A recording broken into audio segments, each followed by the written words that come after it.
नमस्कार मित्रांनो, मी आहे कृष्णा परेकर आणि आपल्या कृषी संग्रह या युट्यूब चॅनलवरती सर्व शेतकरी बांधवांचं अतिशय मनापासून स्वागत आहे. मित्रांनो, आपल्या शेतकरी बांधवांसाठी एक अतिशय आनंदाची बातमी आज आपण घेऊन आलेलो आहोत आणि ती म्हणजे महाराष्ट्रातील 40 तालुक्यांमध्ये दुष्काळी अनुदान मंजूर करण्यात आलेलं आहे. आणि हे अनुदान कोणकोणत्या तालुक्यांसाठी मंजूर करण्यात आले आहे याबद्दल सविस्तर माहिती आता आपण व्हिडिओमध्ये पुढे जाणून घेणार आहोत. तसेच शासन निर्णयामध्ये कशा पद्धतीने याच्या नियम व अटी लावण्यात आल्या आहेत आणि कोणत्या शेतकरी बांधवांना याचा लाभ होणार आहे हे सुद्धा आपण जाणून घेणार आहोत. चला तर मित्रांनो, शासन निर्णय आपण पाहून घेऊ. मित्रांनो, खरीप हंगामामधील 2023 मधील दुष्काळामुळे झालेल्या शेती पिकांचं नुकसान आहे, त्यासाठी शेतकरी बांधवांना निविष्ठा अनुदान देण्यासाठी शासनाकडून मान्यता देण्यात आली आहे. त्याप्रमाणे आपण शासन निर्णय पाहतच आहोत. यामध्ये आपण प्रस्तावना पाहू शकता. अतिवृष्टी, पूर, चक्रीवादळ यासारख्या नैसर्गिक आपत्तींमुळे शेती पिकांचे नुकसान झालेले आहे आणि असे असल्यास पुढील हंगामामध्ये उपयोगी पडावे यासाठी शेतकऱ्यांना या हंगामात एका वेळेस याप्रमाणे राज्य आपत्ती प्रतिसाद निधी अंतर्गत विहित दराने निविष्ठा अनुदान स्वरूपात मदत देण्यात येत आहे. तसेच राज्य आपत्ती प्रतिसाद निधीच्या इतर मान्य बाबींसाठी देखील विहित दराने मदत देण्यात येणार आहे. त्यासाठी शासन निर्णय, महसूल तसेच वन विभाग दिनांक 23/3/2023 अन्वये राज्य आपत्ती प्रतिसाद निधीचे निकष आणि दर विहित करण्यात आलेले आहेत. ज्या वर नमूद करण्यात आलेल्या क्रमांक 5 येथील दिनांक 9/11/2023 च्या शासन निर्णयाप्रमाणे जून ते ऑक्टोबर 2023 या कालावधीमधील नैसर्गिक आपत्तीमुळे झालेल्या शेती पिकांच्या नुकसानीकरिता 2 ऐवजी 3 हेक्टर पर्यंत मदत ही अनुज्ञेय करण्यात आलेली आहे. यासाठी दुष्काळ व्यवस्थापन संहिता 2016 मधील तरतुदी विचारात घेऊन जिल्हा स्तरावर तालुकानिहाय दुष्काळाचे मूल्यांकन करण्याबद्दल हा शासन निर्णय निर्गमित करण्यात आलेला आहे. त्याचप्रमाणे आपल्या राज्यामधील 40 तालुक्यांमध्ये खरीप 2023 हंगामासाठी दुष्काळ जाहीर करण्यात आलेला आहे.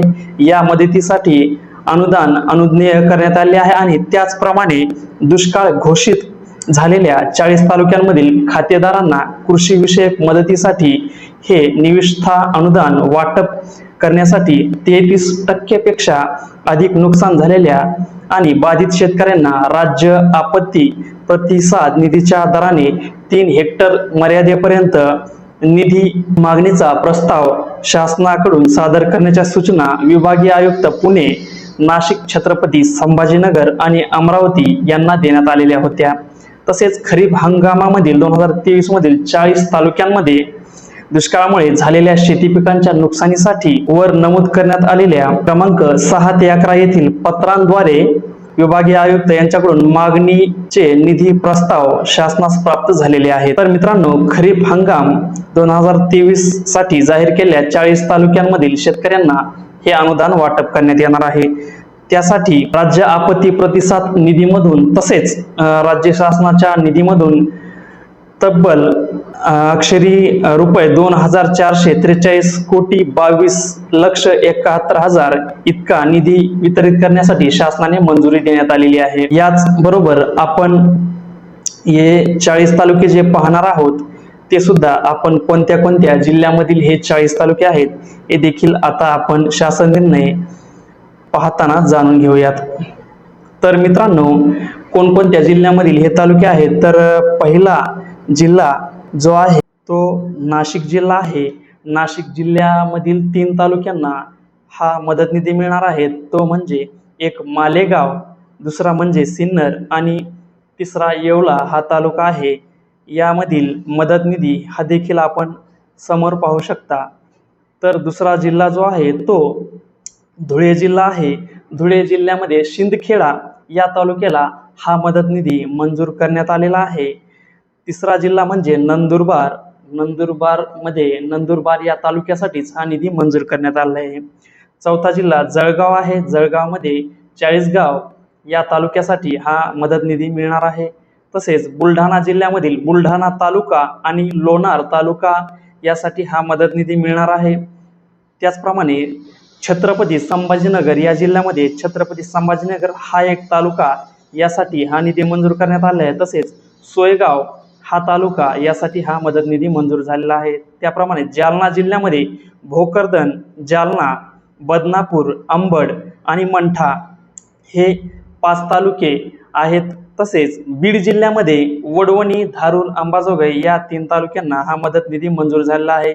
आता पुढे धाराशिव या जिल्ह्यामध्ये धाराशिव, वाशी, लोहारा या 3 तालुक्यांना हा मदत निधी मंजूर करण्यात आलेला आहे। त्याचप्रमाणे पुणे जिल्ह्यामध्ये पुरंदर, सासवड, बारामती, शिरूर, घोडनदी, दौंड, इंदापूर या 5 तालुक्यांसाठी हा मदत निधी मंजूर करण्यात आला आहे। तसेच सोलापूर जिल्ह्यामध्ये बार्शी, माळशिरस, सांगोला, करमाळा, माढा हे 5 तालुक्यांसाठी हा मदत निधी मंजूर झालेला आहे। त्याचप्रमाणे आता सातारा जिल्ह्यामध्ये वाई आणि खंडाळा या 2 तालुक्यांसाठी हा मदत निधी मंजूर करण्यात आला आहे। तसेच कोल्हापूर जिल्ह्यामधील हातकणंगले आणि गडहिंग्लज या 2 तालुक्यांसाठी हा निधी मंजूर करण्यात आला आहे। त्याचप्रमाणे सांगली जिल्ह्यामध्ये शिराळा, कडेगाव, खानापूर विटा आणि मिरज या 4 तालुक्यांसाठी हा मदत निधी मंजूर करण्यात आला आहे। आणि इतक्या जिल्ह्यामधील तसेच या जिल्ह्यांमधील सर्व तालुक्यांमधील शेतकरी बांधवांना हा निधी वाटप करण्यात यावा यासाठी ही मंजुरी देण्यात आली आहे। आणि लवकरच आता शेतकरी बांधवांच्या खात्यामध्ये हे अनुदान पडणार आहे आणि सर्व शेतकरी बांधवांसाठी ही खुशखबर आहे। तसेच या 40 तालुक्यांसाठी हा मदत निधी मंजूर करण्यात आला आहे, तो देखील आपण GRच्या माध्यमातून पाहू शकता। तसेच मित्रांनो, या 40 तालुक्यातील शेतकऱ्यांना हा मदत निधी मिळणार आहे। तसेच हा GR सुद्धा तुम्हाला पाहायचा असल्यास खाली डिस्क्रिप्शन मध्ये या GRची लिंक सुद्धा आम्ही देत आहोत। हा GR तुम्ही डिस्क्रिप्शन मधून डाउनलोड करून तुम्ही स्वतः सुद्धा पाहू शकता। तर मित्रांनो, व्हिडिओ आवडल्यास इतर शेतकरी बांधवांना सुद्धा शेअर करा, जेणेकरून त्यांना सुद्धा अशा प्रकारची माहिती मिळत राहील। आणि चॅनलला सबस्क्राईब नसेल केलं तर चॅनलला नक्कीच सबस्क्राईब करा। धन्यवाद।